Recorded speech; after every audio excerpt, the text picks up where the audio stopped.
शोएब जामई साहब दिल्ली के प्रदेश अध्यक्ष हैं एआईएमआईएम के, और वो किशनगंज में थे। मैंने चाहा कि वो इस डिबेट में शामिल हो। शोएब साहब, बहुत शुक्रिया, आपने वक्त निकाल लिया भाई हमारे लिए, क्योंकि आपकी बहुत सारी सभाएं हैं, अलग अलग इलाकों में आप जा रहे हैं। ओवैसी साहब के लिए उनकी पतंग को ऊंची उड़ान देने में लगे हुए हैं। क्या लग रहा है इस बार किशनगंज में क्या कोई कामयाबी मिल रही है? बहुत बहुत शुक्रिया हुसैन जी।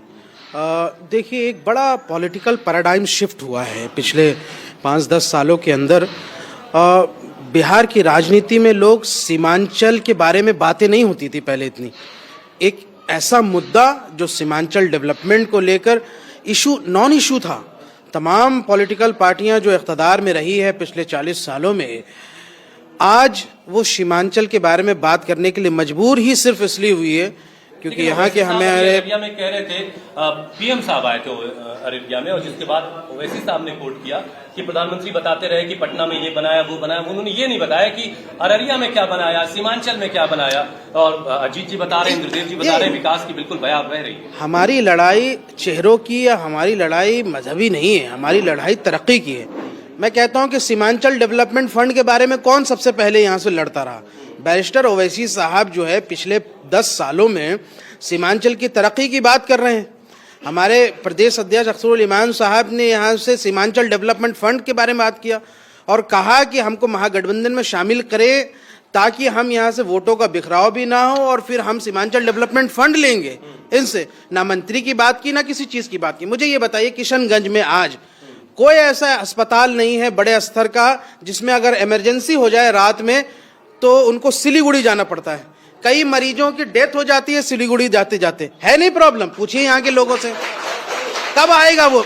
हमारी माँ बहनें जो अकेले घरों में रहती है, अभी मैं किसी मस्जिद से और इलाकों से गुजरा तो मैंने देखा कि नौजवान है ही नहीं, तो कह रहे हैं कि सब पलायन कर गए, बाहर में जाकर के नौकरी कर रहे हैं। तो अब आप सोचिए कि वो जो माँ बहनें बच्चे जो अकेले घरों में रहते हैं, रात में कोई इमरजेंसी हो गई तो वो सुबह तक इंतजार करती कि कोई आदमी आए और हम इलाज करें। तो ये हालत इतनी है। और एक छोटा सा मुद्दा और उठाता हूँ, मुझे बताइए कि यहाँ पे आखिरकार कोई ऐसा कॉलेज, जो एक छोटा सा बच्चा था, मैंने अभी पिछले दिनों वहाँ पे किशनगंज के कुछ इलाके में मैंने पूछा, वो छोटा सा बच्चा कह रहा है कि मेरा सपना है डॉक्टर बनने का। अब ये बताइए कि किशनगंज और पूरे सीमांचल के अंदर हमारे लिए क्या इस पूरे क्षेत्र में कोई ऐसी मेडिकल व्यवस्था है, बच्चों की ऐसी पढ़ाई की व्यवस्था है कि हमारे बच्चों का सपना पूरा हो सके? तो ये तमाम चीज़ें मैंने दोनों पार्टियों से कहा, चाहे महागठबंधन हो या एनडीए हो, जो भी पार्टियां इख्तदार में रही है उन्होंने सीमांचल को नेगलेक्ट किया है। इसलिए मजलिस यहाँ पे डेवलपमेंट की बात कर रही है और बैरिस्टर ओवैसी साहब सीमांचल के मुद्दे को हमेशा रखते।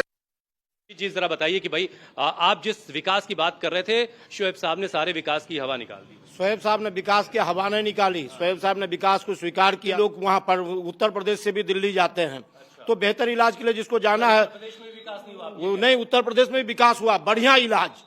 एम्स अगर मान लीजिए किशनगंज में है, मेडिकल कॉलेज में बढ़िया इलाज है। सदर हॉस्पिटल में जाके देखिए आज कितने डॉक्टर हैं, कितना इलाज हो रहा है। जस्ट स्मॉल इंटरजेक्शन, सदर अस्पताल में एक्सरे की मशीन है, एक्सरे होता ही नहीं है। बताओ सही बात है ये? नहीं, नौजवान से पूछिए नौजवानों से, अभी यहीं के नौजवान बताओ, नहीं होता है एक्सरे। मैं इनसे बोलना एक मिनट, जो यहाँ के वो बेहतर बताएं। मैं इनसे बोलना चाह रहा हूँ, अस्पतालों की ये हालत है कि एक्सरे मशीन है, सीटी स्कैन है। जो मामूली सा गरीब आदमी है, तो रुकिए एक मिनट बोलने दीजिए, जो गरीब आदमी थे बाहर सीटी स्कैन कराते थे तो 6,000 और 7,000 लगता है।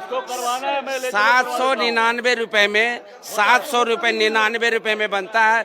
डायलिसिस का प्रॉब्लम था, वो डायलिसिस आपको यहाँ हो रहा है। और ये भाई साहब ये बता रहे हैं कि अस्पताल, एक मिनट, अस्पताल के बारे में जो बोल रहे हैं, आज से 20 साल पहले यहाँ की जो हॉस्पिटल का जो अवस्था था कि यहाँ से छोटा इलाज कराने के लिए, नहीं आप बता रहे हैं, उससे पहले यहाँ से बंगाल जाना पड़ता था।